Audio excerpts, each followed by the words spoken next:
College of engineering Dehradun का सबसे बड़ा और फेमस कॉलेज था, जहां देश के कई कोनों से बच्चे अपने सपने पूरे करने के लिए आया करते थे। फरवरी का महीना था और सुबह के 10 बज रहे थे। कॉलेज का गेट खोलते ही धीरे धीरे कॉलेज स्टूडेंट से भरने लगा था।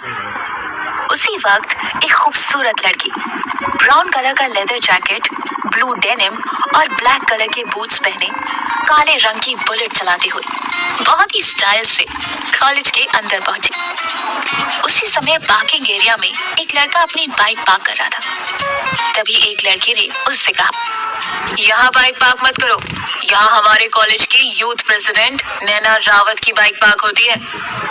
इस पर उस लड़के ने जवाब दिया, क्यों, ये जगह क्या उसके बाप की है? ये कहते हुए वो अपने दोस्त के साथ ठहाके लगाकर हंसने लगा। तब तक बुलेट चलाती हुई वो खूबसूरत लड़की पार्किंग स्पेस पर पहुंच चुकी थी। वो और कोई नहीं, नैना रावत थी। उसने उस लड़के की सारी बातें सुन ली थी।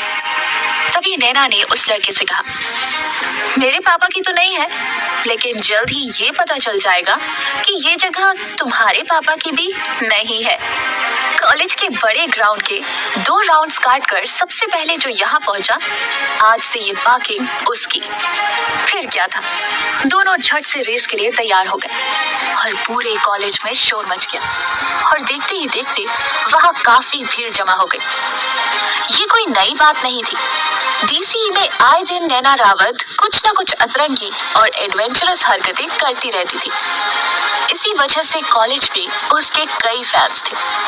खास तौर पर कॉलेज के ज्यादातर लड़के उसकी इसी बोल्ड एटीट्यूड के दीवाने थे। उस रेस में नैना ने उस लड़के को बुरी तरह से हरा दिया।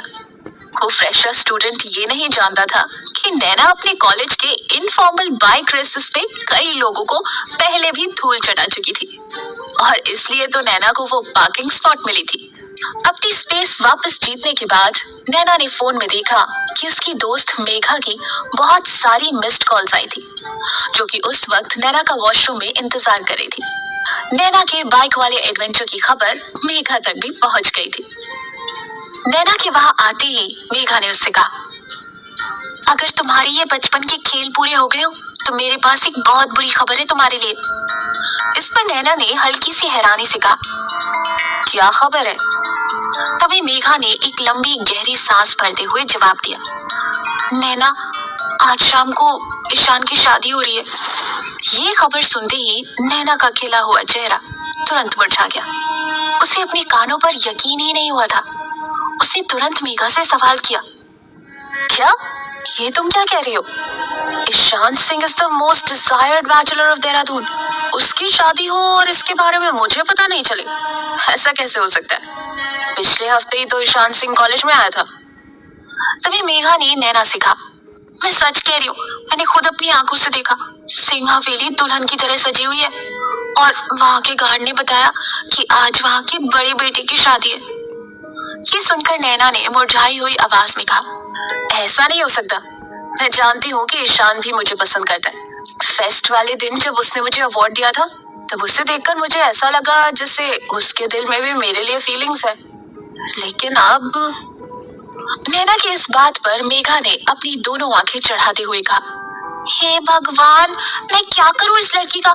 नैना, सपने मैं भी देखती हूँ, लेकिन खुली आंखों से नहीं। दिन दहाड़े ऐसे सपने कैसे देख लेती है तू? 10 साल से मैं तुझे जानती हूँ, पर इसका जवाब मुझे आज तक नहीं मिला। देखो, ईशान ने बस एक बार तुम्हारी जान बचाई थी, पर इसका मतलब ये नहीं कि वो तुम्हें पसंद करता है। और यही बात मैं तुम्हें कब से समझाना चाह रही हूँ, और आज ही उसकी शादी की खबर ने मुझे सच साबित कर दिया है। मुझे पता है तुम्हें बुरा लगेगा, पर यह तुम्हारे लिए रियलिटी चेक है। फिर मेघा ने अपनी घड़ी में टाइम देखते हुए आगे कहा, अरे भास्कर सर की क्लास का टाइम हो गया है, चल चलते हैं। ये कहने के बाद मेघा वहां से जाने ही लगी थी कि तभी कुछ सोचते हुए नैना ने उससे कहा, रुको मेघा, मैं सच बोल रही हूँ। मेरा दिल कहता है कि ईशान मुझे पसंद करता है, और तुम तो जानती हो कि मैं हमेशा अपने दिल की सुनती हूँ। इसलिए मैंने सोच लिया कि मैं आज ईशान को जाकर अपने मन की सारी बात बता दूंगी। ये सुनते ही मेघा ने अपना सर पकड़ लिया और दांत पीसते हुए धीमी आवाज में कहा, तुम्हारा दिमाग खराब हो गया क्या? तुम ऐसे पागलों वाली हरकतें मत करना। हर बार की तरह तुम्हारे इन स्टूपिड आइडियाज की वजह से मैं फंस जाती हूँ। आज उसकी शादी हो रही है और तुम जानती हो ना कितनी इन्फ्लुएंशियल फैमिली है ईशान की, और उसके भाई यश सिंह के बारे में नहीं जानती। वो किसी गुंडे से कम नहीं है, गन लेकर घूमता है। देहरादून में सब कांपते हैं उसके नाम से। इस पर नैना ने मेघा से कहा, अगर वो खतरनाक है तो मैं भी कम नहीं हूँ, और वैसे भी प्यार की ताकत ही कुछ और होती है। इस पर मेघा ने कहा, एक तरफा प्यार कहते हैं इसे। नैना झट से बोली, मेघा तुम मेरी बेस्ट फ्रेंड हो ना? नैना ये बेस्ट फ्रेंड वाला कार्ड फिर से यूज मत कर मुझ पर, मेघा ने गुस्से से कहा। पर नैना सिर्फ मेघा की आंखों में बेबी फेस बनाकर देखे जा रही थी। मेघा के गुस्से वाले एक्सप्रेशंस धीरे धीरे कंफ्यूजन में बदलते जा रहे थे। इससे पहले कि वो कुछ और कह पाती, नैना ने एक्साइटेड होकर कहा, मैं शाम को 7 बजे तुझे लेने आ रही हूँ, हम सिंह हवेली जा रहे हैं। ये कहकर नैना तुरंत वॉशरूम से बाहर निकलने लगी। इससे पहले कि मेघा उसे रोककर उसे मना कर पाती, नैना ने मेघा के मुंह पर दरवाजा बंद कर दिया। मेघा ने रोने के एक्सप्रेशंस के साथ खुद को वॉशरूम के शीशे में देखा और कहा, मेघा तैयार हो जा, कल सुबह तेरा नाम देहरादून न्यूज़पेपर के फ्रंट पेज पर छपेगा। शाम के 6 बज चुके थे। पूरी हवेली दुल्हन की तरह सजी हुई थी और वहां जाने के रास्ते पर हाई एंड सिक्योरिटी लगी हुई थी। कोई भी गाड़ी बिना परमिशन और इनविटेशन के वहां से गुजर भी नहीं सकती थी। नैना और मेघा ने मेकअप आर्टिस्ट और हेयर स्टाइलिस्ट बनकर सिंह भवन के अंदर एंट्री की। एंट्री करते वक्त भी मेघा बहुत घबराई हुई लग रही थी, वहीं नैना एकदम नॉर्मल नजर आ रही थी। तभी मेघा ने नैना से कहा, नैना एक बार सोच ले, मुझे बहुत डर लग रहा है। तेरे दिमाग में चल क्या रहा है? तू हमेशा कुछ ना कुछ गड़बड़ कर देती है और बाद में मुझे संभालना पड़ता है। नैना ने मुस्कुराते हुए कहा, तो बस चल मेरे साथ, मुझे ईशान की शादी होने से पहले उसे अपनी मन की बात बतानी है, बाकी फैसला ईशान का होगा। फिर नैना और मेघा को वहां के नौकर दुल्हन के कमरे में ले जाने लगे। तभी नैना ने मेघा के कान में कहा, तू जाकर दुल्हन को तैयार कर, तब तक मैं ईशान को ढूंढती हूँ। ये कहते हुए नैना ऊपर चली गई और एक एक करके सभी कमरों में ईशान को ढूंढने लगी। तभी नैना की नजर एक कमरे के अंदर लगी हुई ईशान की तस्वीर पर पड़ी, जिसे देखकर उसे लगा कि यही ईशान का कमरा था। वो तुरंत उस कमरे के अंदर गई। इस वक्त कमरे के बाथरूम के अंदर से किसी के होने की आवाज आ रही थी। नैना को लगा जरूर ईशान बाथरूम में अंदर होगा, और हड़बड़ाहट में बाथरूम के दरवाजे के सामने आकर वो खड़ी हो गई और उसने कहा, मैं नैना रावत, जिसकी तुमने 1 साल पहले रोड एक्सीडेंट में जान बचाई थी, और अभी लास्ट वीक तुमने मुझे कॉलेज फेस्ट में प्राइज भी दिया था। देखो मुझे पता है ये सब बहुत लास्ट मोमेंट में हो रहा है, लेकिन अगर मैंने आज अपने दिल की बात नहीं की तो बहुत देर हो जाएगी। मैं तुम्हें बहुत पसंद करती हूँ और तुमसे शादी करना चाहती हूँ। उसी वक्त बाथरूम का दरवाजा खुला और नैना ने देखा कि उसके सामने ईशान नहीं बल्कि उसकी दुल्हन रवीना खड़ी थी। रवीना ने तुरंत नैना से कहा, अच्छा तो तुम मेरी शादी तोड़ने आई हो, मैं अभी सिक्योरिटी को बुलाती हूँ। ये कहते हुए रवीना अपना फोन उठाने लगी। तभी नैना ने उसे रोकते हुए कहा, देखो तुम गलत समझ रही हो, मैं तुम्हारी शादी रोकने नहीं आई हूँ, मैं सिर्फ अपने मन की बात करने आई हूँ, बाकी फैसला दूल्हे के हाथ में है। लेकिन रवीना नैना की कोई बात सुनने को तैयार ही नहीं थी। उसने तुरंत अपना फोन उठाया। रवीना को रोकने के लिए नैना ने उसके हाथ से फोन छीन लिया, जिसे देखकर रवीना चिल्लाने ही वाली थी कि नैना ने कसकर उसका मुंह बंद कर दिया। उसी वक्त अचानक से दरवाजा खुला। दरवाजे पर मेघा को देखकर नैना की जान में जान आई, लेकिन मेघा के होश उड़ गए थे। उसने तुरंत दरवाजा बंद किया और फुसफुसाती हुई आवाज में नैना से कहा, ये तुम क्या कर रही हो? इस पर नैना ने जवाब दिया, इसको सब पता चल गया, मेरे पास और कोई रास्ता ही नहीं है। रवीना खुद को छुड़ाने की कोशिश कर रही थी। तभी नैना ने मेघा से कहा, अब वहाँ खड़ी क्या कर रही है, जल्दी मेरी मदद कर। फिर नैना और मेघा ने मिलकर रवीना के मुंह को भी कपड़े से बंद कर दिया और उसे कुर्सी से बांध दिया। ये सब करते वक्त नैना ने रवीना से कहा, मुझे माफ कर देना, मैं ये सब नहीं करना चाहती थी। मुझे बस ईशान से अपने मन की बात करनी है। उसी वक्त दरवाजे पर फिर से दस्तक हुई और एक लड़की ने कहा, रवीना, और कितना टाइम लगेगा? मैं तीसरी बार आ रही हूँ। ये सुनते ही नैना और मेघा घबराते हुए एक दूसरे को देखने लगे।